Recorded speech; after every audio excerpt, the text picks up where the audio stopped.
Good morning, everyone. What is up? We are back with another episode of Backyard Histories.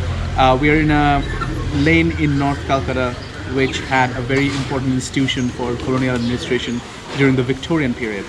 So we are going to talk about the institution. We are going to talk about where it stood and the person who was in charge of it.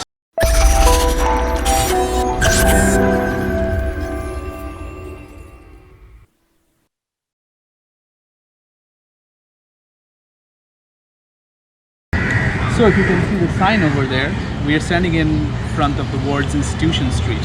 Now you probably have heard the name Wards Institution from Srijit's movie Ek Je Chilo Raja. This is the Hawal Shonnashi case where the king had grown up in the Wards Institution. Now what was the Wards Institution? Okay, so the Wards Institution was established by the East India Company to house orphan children of different prince and kings of the princely states. Now it sounds intriguing that East India Company would do something like that as charity for free, because as you have heard in the previous video, East India Company was actually trying to make money in everything that they did. So the reason that they established the Wards Institution is that they wanted to make or manufacture rather good, loyal English subjects. So this court of wards was established by the British East India Company in 1856, and later after the East India Company, when the British Raj took over in 1858, the court of wards were given more and more funding to train these orphan children. They were taught English, they were given a very Western education, they were also taught British etiquette. So they were given all this training because the British government realized that when they're 14, they would probably when they would be eligible to become kings of their own kingdoms, they would remain loyal British subjects for throughout their lifetime. And that way, without using the army, if you colonize the minds of people, of young royalty, then you can actually help perpetuating the empire, and you can actually build allies for the British Empire without using the armed forces or without spending money to expand or keep your empire. So that was the job of the Wards Institution. So if you see the red brick building behind me, that's where the Ward Institution stood.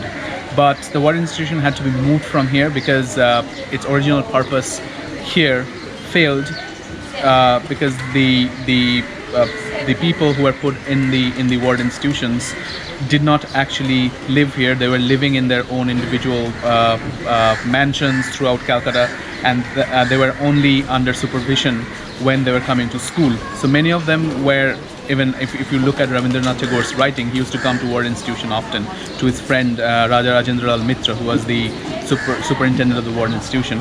So he used to write that these wards who were put here in the Ward Institutions were real brats. So they would not do their studies, they would not do their homework, they will just act very privileged, and each ward would be followed by 2 or 3 servants, so much so that they had to stop including like the entry of the servants from the ward institution, and the moment that they leave the ward institution and go home every day, they just forget whatever they have learned. So it was very problematic to have the ward institution at one place and their accommodations scattered throughout the city. So later they moved the ward institution elsewhere along with a hostel attached to it, so that these bratty wards can be constantly under supervision. So the building that you see behind me came up in 1919 in the place of the Ward Institution, because at that time the Central Avenue was being built and the Chowrangi Road was being extended.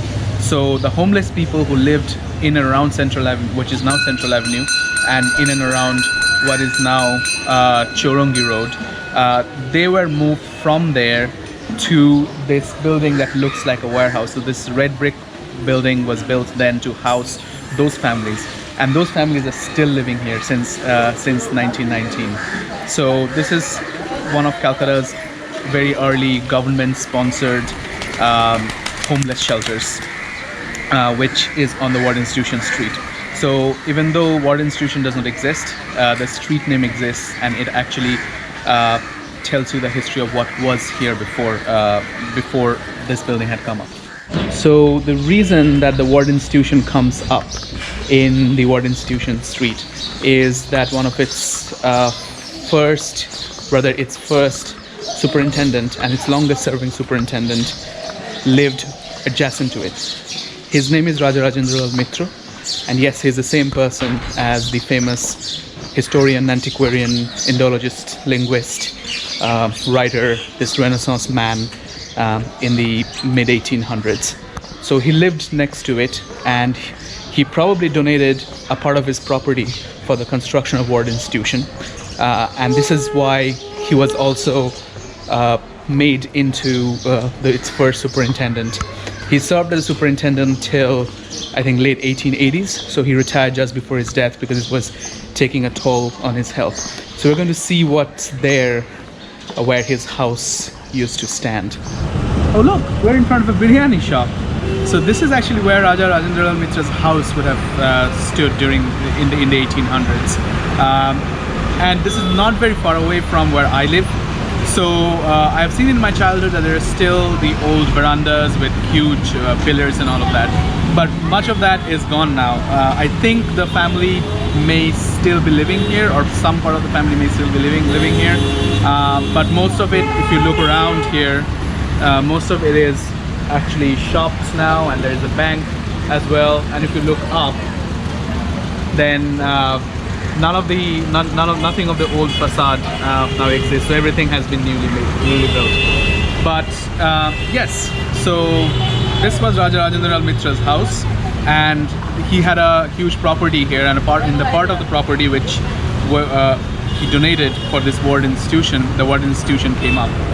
So the ward institution in Kolkata, established in 1856, was the first ward institution in India. Later, several other ward institutions will come up throughout the country, inside or very close to other major princely states. So there was one that came up in the northwest frontier, where the princes of the Punjab royal family were put in as wards. There were also ward institutions that came up in parts of South India, where the Mysore royal family and the Hyderabad royal family send their wards to. But Calcutta's ward institution remained the biggest ward institution for its entire lifetime, even though it was full of teething problems about how to control these young, bratty, privileged kids. Okay, so that's our episode today. I hope you enjoyed it. Do take care, stay safe, and maintain social distance. See you soon. Hi guys, thank you very much indeed for watching this video. Please like, share and subscribe our YouTube channel so that you can get updated about more such videos and podcasts in the future. Also, please do support our heritage outreach initiatives on patreon.com. The link is in the description, but I'm going to say it here again. It's patreon.com/heritagewalk, CAL, Heritage Walk Cal. Thank you very much, everyone.